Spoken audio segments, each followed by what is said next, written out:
ನಮಗೆ ಏನೋ ಗೊತ್ತಿರುತ್ತೆ, ನಮ್ಮದೇ ಆದ ಒಂದು ಸಿದ್ಧಾಂತ ಇರುತ್ತೆ, ಯಾವುದೋ ತತ್ವ ನಮಗೆ ಗೊತ್ತಿದೆ, ಅದು ಸರಿಯಾದದ್ದು ಅನ್ನುವ ವಿವೇಕ ಕೂಡ ನಮ್ಮದು. ಆದರೆ ಅದನ್ನು ಒಪ್ಪದೇ ಇರುವ ಜನ ನಮ್ಮ ಸುತ್ತ ಇರ್ತಾರೆ.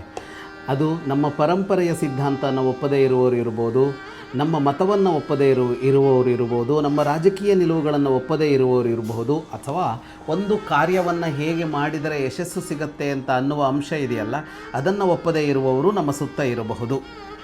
ಅದು ಕಾರ್ಯಾಲಯಗಳಲ್ಲಿ, ಆಫೀಸ್ಗಳಲ್ಲಿ ಇರ್ಬೋದು, ಮನೆಗಳಲ್ಲಿ ಇರ್ಬೋದು, ಎಲ್ಲೂ ಇದ್ದಿರಬಹುದು, ಅಥವಾ ಇವತ್ತು ಸೋಷಿಯಲ್ ಮೀಡಿಯಾಗಳಲ್ಲೂ ಇದ್ದಿರಬಹುದು. ನಾವೇನು ಮಾಡ್ತೇವೆ ಅಂದರೆ, ನಾವೇನು ಅಂದುಕೊಂಡಿದ್ದೇವೋ ಅದನ್ನು ಉಳಿದವರೆಲ್ಲರೂ ಒಪ್ಪಬೇಕು ಅಂತ ಅಂದ್ಕೊಳ್ತೇವೆ. ಅದಕ್ಕಾಗಿ ವಾದ ಮಾಡ್ತೇವೆ, ಜಗಳ ಮಾಡ್ತೇವೆ, ಏನೇನೋ ಮಾಡ್ತೇವೆ, ನಿತ್ಯ ಮಾತುಗಳನ್ನು ಅದಕ್ಕಾಗಿ ವ್ಯರ್ಥ ಮಾಡ್ತಾ ಇರ್ತೇವೆ. ಆದರೆ ಇಲ್ಲೊಬ್ಬ ವಿವೇಕಿ ಮಾತನಾಡುವುದನ್ನು ಕೇಳಿ. ಶಾಸ್ತ್ರಾರ್ಥಂ ತತ್ವತೋ ಜ್ಞಾತ್ವಾ ಚರಿಷ್ಯಾಮೋ ವಯಂ ಸದಾ ನನೋ ವ್ಯಸನಿತಾ ಕಾಚಿತ್ ವಿಮತಿ ಪ್ರತಿಬೋಧನೆ.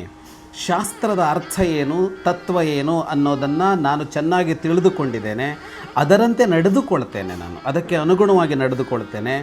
ನನಗೆ ಅದನ್ನು ಒಪ್ಪದೇ ಇರುವವರು ಅದನ್ನು ಒಪ್ಪುವಂತೆ ಮಾಡಬೇಕು, ಅವರಿಗೆ ಒಂದು ಬುದ್ಧಿ ಹೇಳಿ ಅವರನ್ನು ಪ್ರಾಜ್ಞರನ್ನಾಗಿಸಬೇಕು ಅನ್ನುವಂತಹ ವ್ಯಸನ ಇಲ್ಲ ನನಗೆ, ಆ ಚಟ ಇಲ್ಲ ನನಗೆ ಅಂತ ಹೇಳ್ತಾರೆ. ನಿಜ ಅಲ್ವಾ? ನಮಗೆ ಯಾವುದು ಸರಿ ಅಂತ ಅನ್ನಿಸಿದೆಯೋ ಅದರಂತೆ ನಾವು ಬದುಕೋಣ, ಬೇರೆಯವರನ್ನು ಯಾಕೆ ಒಪ್ಪಿಸೋದಕ್ಕೆ ಹೆಣಗೋಣ. ಶುಭಂ ಭೂಯಾತ್.